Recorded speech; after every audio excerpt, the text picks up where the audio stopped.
Здравствуйте, в эфире «Настоящее время» из студии в Вашингтоне. С вами Игорь Тихоненко. И сегодня главное в программе. Родители погибшего в Санкт-Петербурге таджикского мальчика утверждают, что его тело сильно изувечено. Директора украинской библиотеки в Москве задержали за книгу украинского радикала. Новые лидеры и разбитая дружба. Республиканские кандидаты в президенты США снова сошлись в телепоединке. Но начинаем мы по традиции с новостей из Праги. Тимур, пожалуйста.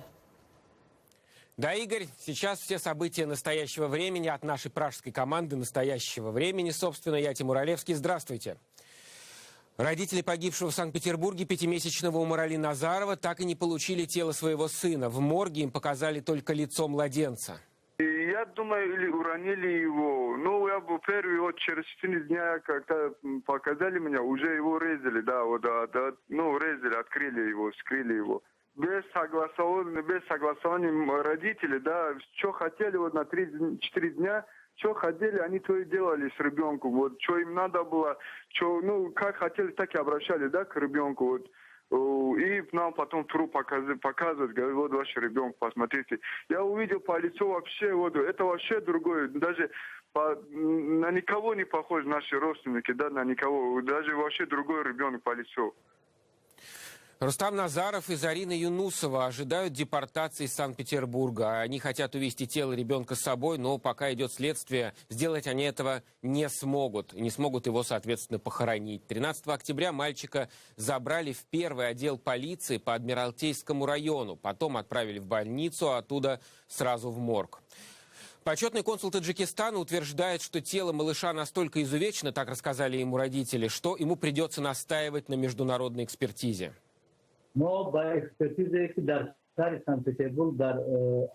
Мы не согласны с результатами судмедэкспертизы, которую проводили в больнице Санкт-Петербурга. По словам родителей, то, что пишут о результатах, не соответствует действительности. Поэтому мы просили, чтобы нам дали разрешение на проведение повторного анализа.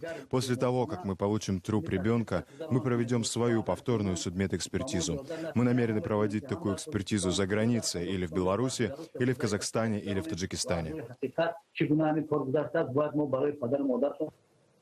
Ну и впервые на эту трагедию отреагировал пресс-секретарь Путина Дмитрий Песков. Естественно, Путин, в курсе. Это достаточно резонансная история, и о ней широко сообщалось в СМИ. Глава государства в курсе, сказал Песков. При этом, отвечая на дополнительный вопрос, находится ли эта история на контроле у президента, пресс-секретарь ответил, каждая история не может быть на контроле у президента. Это невозможно. Расследованием обстоятельств смерти занимается и МИД Таджикистана, и российское дипломатическое ведомство. В Москве задержали директора библиотеки украинской литературы Наталью Шарину. В отношении нее открыто уголовное дело по статье «Возбуждение национальной ненависти и вражды». По версии Следственного комитета России, директором библиотеки нарушила закон о противодействии экстремизму, распространяя среди читателей издания украинского политика Дмитро Корчинского, а его книги запрещены в России. Библиотека, по словам ее сотрудников, сегодня работала на осадном положении. Они боялись, что им подбросят запрещенную литературу. С задержанным директором Натальей Шариной удалось связаться корреспонденту «Радио Свободы» Роману Цымбалюку. Она сообщила, что было 2 обыска, один проведен у нее дома. На квартире, вот именно там была изъята книга про Голодомор, там была изъята книга Оксаны Забушки, подборка газет и грамоты от бывшего руководства Украины. Все остальное, они были изъяты уже в библиотеке. И вот сейчас, находясь в библиотеке, сотрудники нам прямо сказали, что эти книги Дмитрия Корчинского были подкинуты следователями. Нелепость ситуации заключается в том, что одна из них уже была изъята следствием в 2010 году, и по какому-то чудному образом она была найдена вчера снова. Это же книга. Среди изъятых у Натальи Шариной книг было издание известной украинской писательницы Оксаны Забушко. Писатель в такой ситуации может чувствовать себя, польщенным, что он как бы причислен к лику классики, а с другой стороны, на самом деле, Это все очень предсказуемо, тупо, бездарно. Это столько раз уже разыгрывавшийся в истории сюжет. У нас в семье есть персональная история, когда в 1949 году пришли арестовывать моего отца, студента филологии, то также стоптались по томику Леси Украинки. Он ринулся спасать книгу, а ему, значит, уперлись ствол в затылок с криком «Стоять!». Обыски прошли и у председателя общественной организации «Украинцы Москвы» Валерия Семененко. По его словам, сотрудников библиотеки преследуют уже не впервые. В 2010 году было открыто уголовное преследование против библиотеки украинской литературы по факту распространения экстремистской литературы неизвестными лицами. Тогда было возбуждено уголовное дело, но которое, в общем-то, не имело никакой судебной перспективы по причине абсурдности полной. Вот. И, естественно, оно было спущено на тормозах и, наверное, не закрыто. Где-то лежало у них в пылью. Почему сейчас решили это реанимировать, я, честно говоря, не понимаю. А накануне Государственного дня памяти жертв политических репрессий в Москве прошла акция возвращения имен, традиционная уже. С 10 утра до 10 вечера москвичи приходят к Соловецкому камню, установленному под окнами здания ФСБ на Лубянке, и читают имена людей, расстрелянных в Москве в годы советского террора. Заключенный Дмитлагов расстрелян 27 мая 1938 года. Более 40 тысяч человек. Таково лишь примерное количество жертв сталинских репрессий. Акции проводятся в 9-й раз. Имя, фамилия, возраст, профессия и дата расстрела. Краткие биографические данные страшных судеб. Звучат 12 часов без остановки. Однако за 9 лет проведения акций список даже не дошел до середины. Вчера они убили моего деда, завтра они убивают в Ленинграде этого таджикского мальчика. Все продолжается. Ничего никуда не исчезло, может быть, масштабы другие. А так просто ни за что, потому что я власть, и я имею право убивать. Прежде всего необходим суд над главными вдохновителями террора. Тем временем в Украине, в Одессе, Саша Боровик и Михаил Саакашвили собирают второй свой собственный Майдан.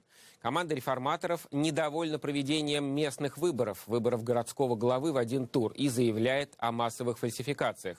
Но эксперты утверждают, что целесообразность второго тура, в общем, вполне подлежит сомнению, ведь общий разрыв между кандидатами почти 25%.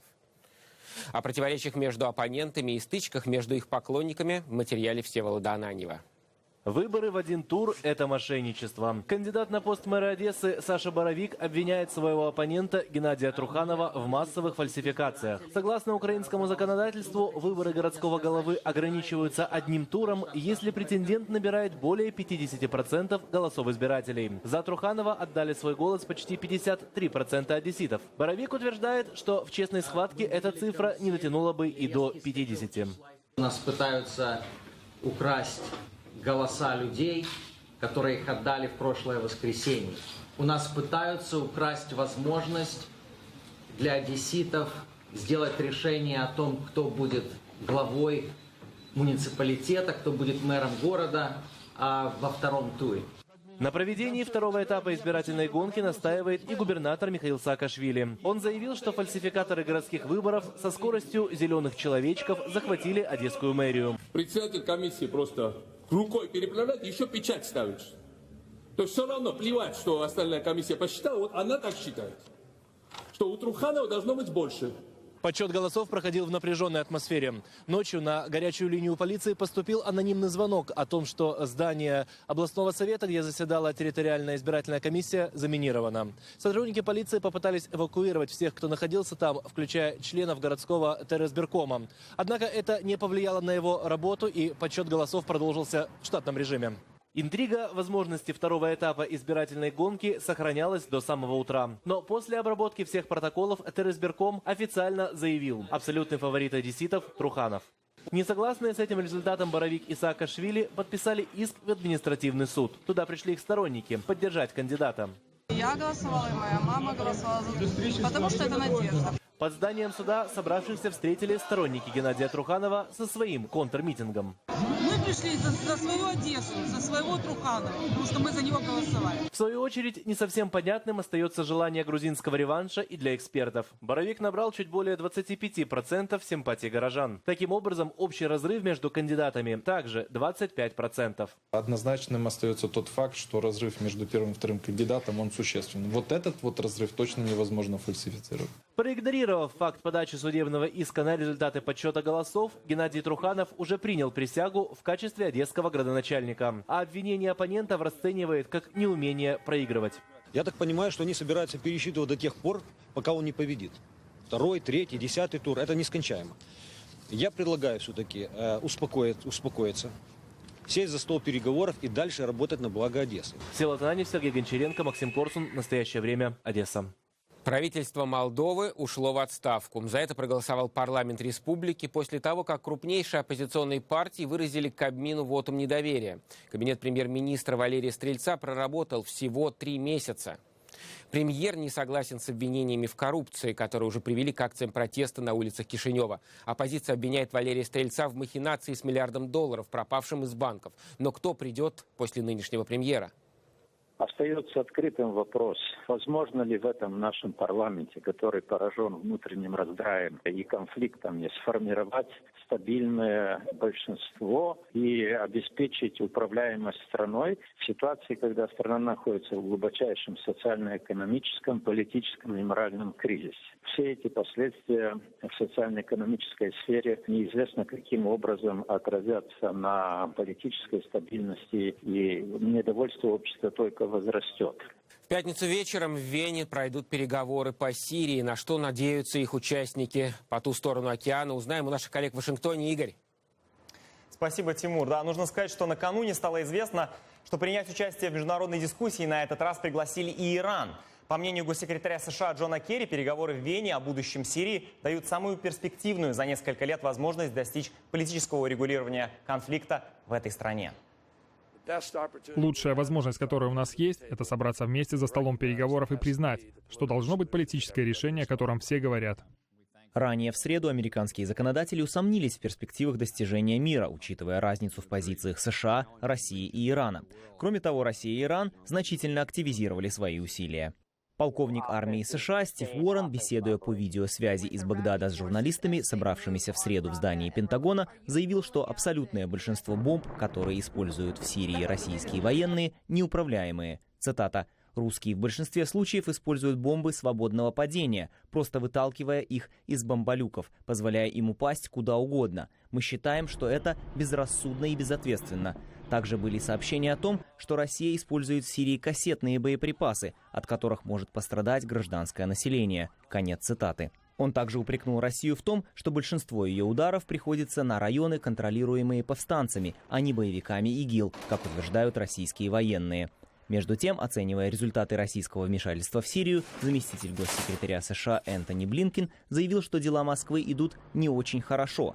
По словам Блинкена, войска Башара Асада не достигли большого прогресса, несмотря на российские атаки с воздуха.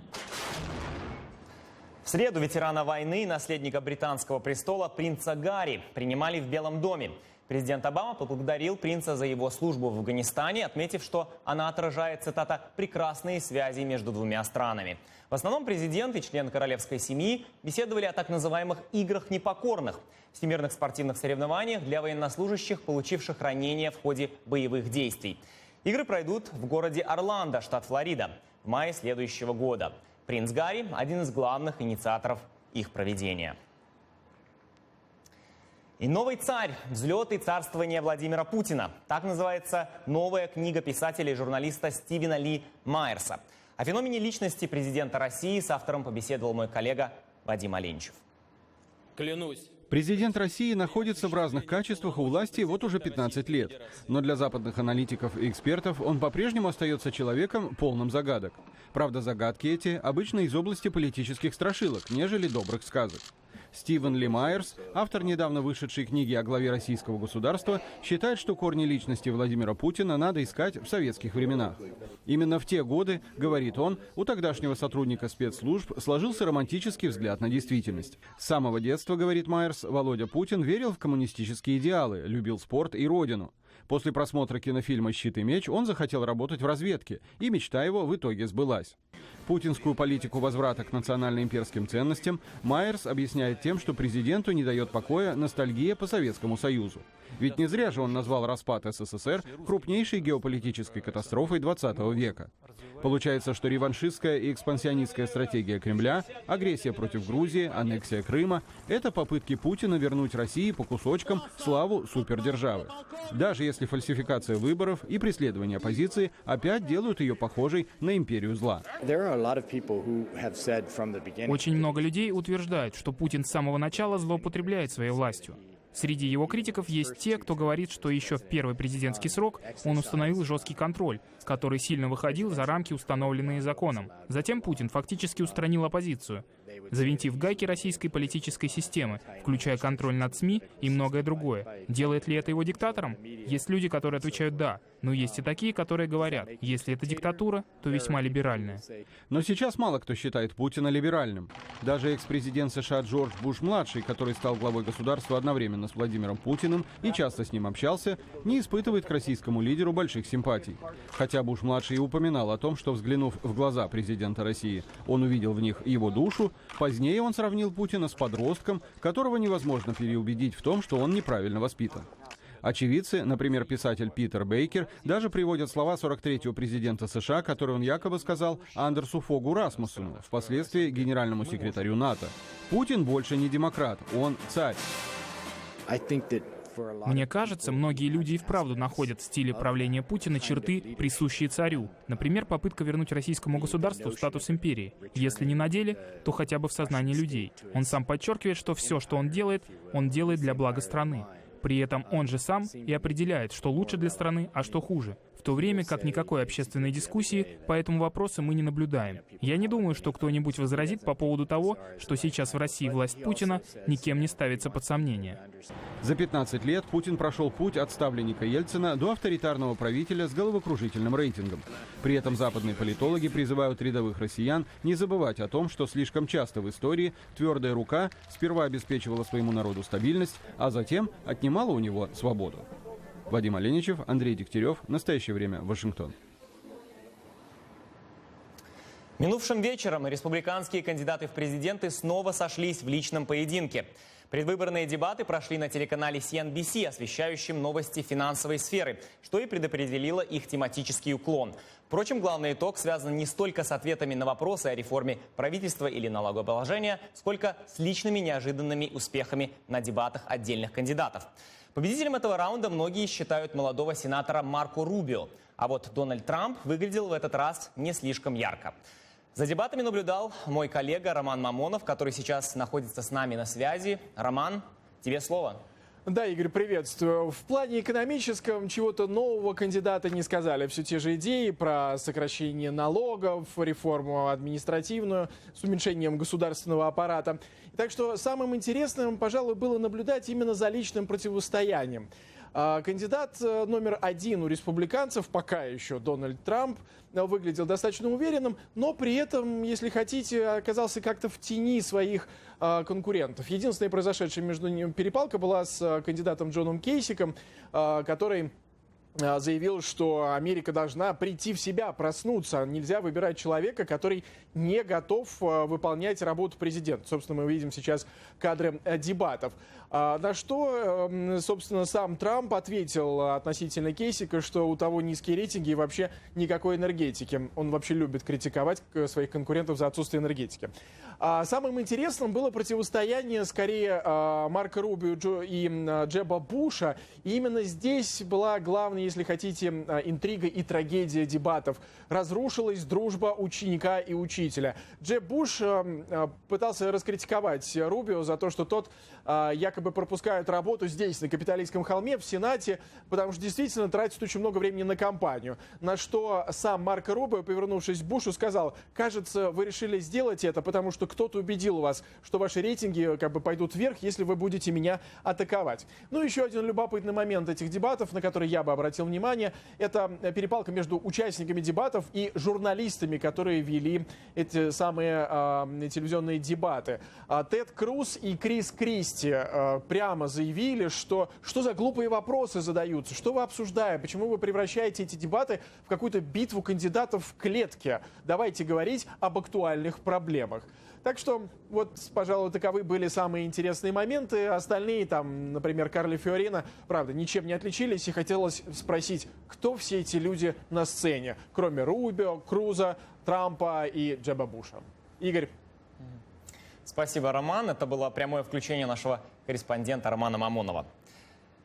Кстати, Федеральная избирательная комиссия США получила в этом году свыше 1200 заявок на участие в президентских выборах.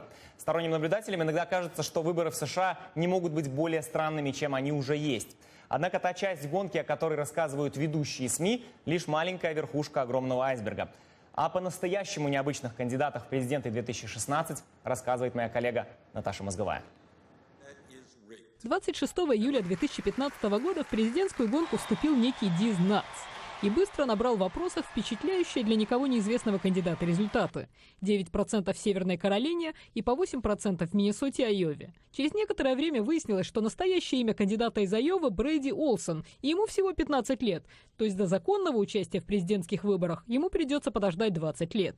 В интервью журналу Rolling Stone Олсон объяснил, что решил баллотироваться в президенты частично для того, чтобы сломать двухпартийную систему, частично из-за недовольства фаворитами гонки.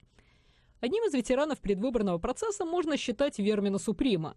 Начиная с 80-х, этот анархист и комик уже многократно выставлял свою кандидатуру на муниципальных, федеральных и президентских выборах, обещая подарить каждому избирателю настоящего пони, эффективно подготовиться к нашествию зомби, провести закон, обязывающий каждого американца чистить зубы, и спонсировать из госбюджета изобретение машины времени, чтобы, цитата, «вернуться назад во времени и убить Гитлера еще до того, как он успел родиться». Бесплатные наклейки, бесплатные конфеты. Разве Рэнд Пол дал вам сегодня бесплатные конфеты? У меня есть для вас сегодня бесплатные конфеты. Выборы 45-го президента США пройдут 8 ноября 2016 года. Избирателям и любителям приколов скучно не будет. И снова эфир из Праги. Тимур, пожалуйста, слово. Тбилисский русский драматический театр имени Грибоедова отмечает свое 170-летие. Театр был основан в 1845 году указом графа Воронцова в разгар Первой Кавказской войны. В театре служили Южин и Мейерхольд, Фоменко и Товстоногов. Как живет тбилисская труппа на фоне таких разных отношений с Россией, узнал Зураб Дваля. Грузия встретила юбилей русского театра прохладной, дождливой погодой и неделей НАТО, как бы в унисон сегодняшних отношений Москвы и Тбилиси. Между тем, ни война 2008 года, ни аннексия территорий Грузии не вызвали в грузинском обществе отторжения от русской культуры. Не было ни попыток закрыть театр, ни каких-либо проблем, связанных с полноценной работой грибоедовцев. Он всегда был грузинским театром, он был русскоязычным грузинским театром, и он служил во благо объединения людей разных национальностей и вероисповеданий, которых объединял русский язык.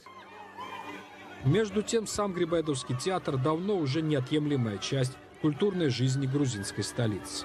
Успех коллектива обусловлен не только высоким профессионализмом и актуальностью репертуара. 95% зрителей русского театра в Грузии – это этнические грузины, включая грузинскую молодежь. Это позиция грузинского народа. А это потому, что театр Грибоедова всегда стоял и будет стоять и в горестях, и радостях с народом. В стенах Грибоедовского театра многочисленные гости из-за рубежа обсуждали в эти дни перспективы сотрудничества театральных коллективов разных стран. Особо подчеркивалось, что необходимо способствовать контактам молодому поколению. И самое главное – оставаться вне политики. Политические какие-то разногласия, они, конечно, несут какой-то отпечаток, но для нас, для театральных деятелей, мне кажется, минимальный, потому что как бы нас там не хотели кто-то поссорить, я не знаю таких фактов, чтобы театральные люди перестали как-то общаться, как-то у них накалились отношения и так далее. Искусство соединяет, культура соединяет, не разъединяет никогда. Поэтому чем больше будет взаимодействия, тем лучше будет. Что ж, лучше, как говорится, и не скажешь. Зураб Двали, Гога Чкони и Давид Симонишвили специально для программы «Настоящее время». С новостями сегодняшнего дня вас продолжают знакомить мои коллеги в Вашингтоне. Игорь. Спасибо, Тимур. В США тем временем продолжают проходить предхэллоуинские гуляния. Так, в Вашингтоне несколько тысяч человек собрались на ежегодный забег на каблуках. Как правило, очень высоких и очень неудобных. Участвуют в нем в основном так называемые drag queens, или мужчины, переодетые в женские наряды и обильно пользующиеся косметикой. Чтобы посмотреть на забег этих ярких атлетов, жители и гости столицы занимают очередь за несколько часов. Однако места всем все равно не хватает. Тему продолжит Ануша Витисян.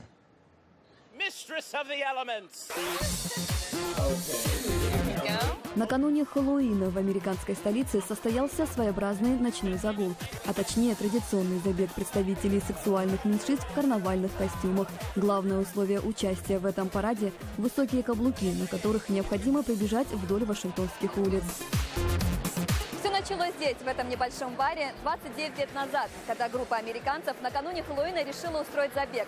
Тот, кто добежал до бара на соседней улице, выпил там рюмку крепкого алкогольного напитка, а затем первым вернулся сюда, получил вознаграждение – бутылку шампанского.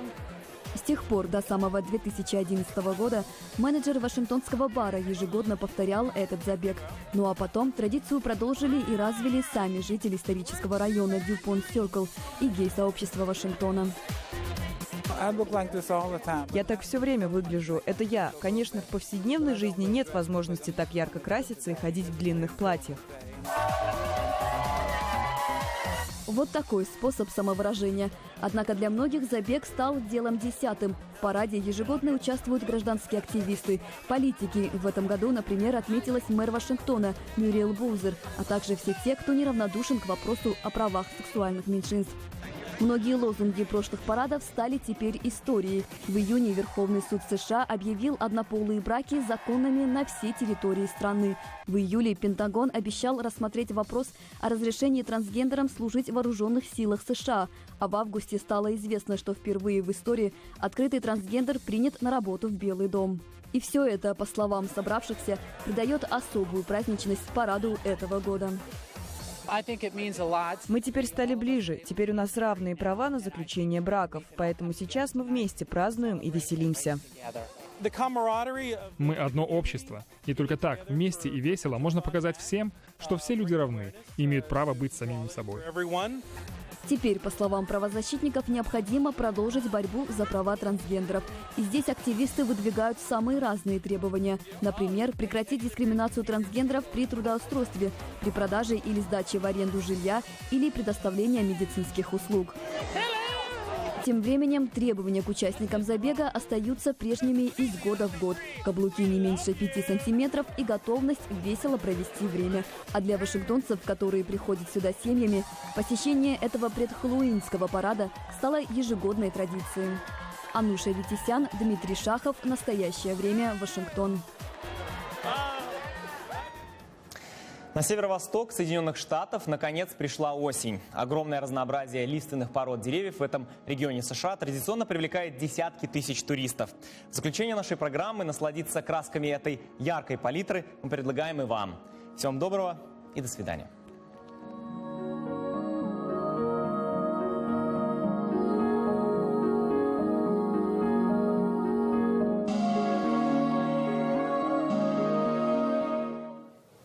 Спасибо, Вашингтон. И наша пражская команда с вами прощается. Следите за настоящим временем. Пока.